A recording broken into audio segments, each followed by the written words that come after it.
Quake 3 Arena wasn't the only first-person shooter property to shed storytelling for a deep concentration on everything that made multiplayer gaming great in the 1990s. The first Unreal shipped with both a campaign and highly customizable multiplayer, but caught flack, presumably from the flak canon, for hiccups experienced by players on less than ideal internet connections. Believe me, these shortcomings are very much on our minds, and improving internet play is the team's top priority, said Epic president Tim Sweeney in August of 1998 in a public post on the company's website. The next patch will offer some improvements in this area, and there's more to come. After the patch, there will be a rewrite of Unreal's low-level game protocol, which will incorporate some new major bandwidth improvements.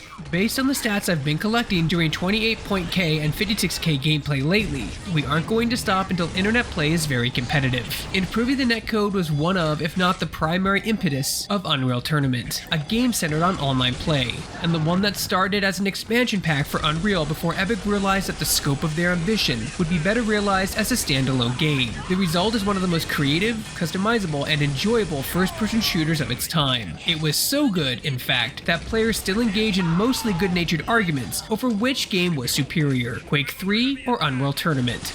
The answer? Both.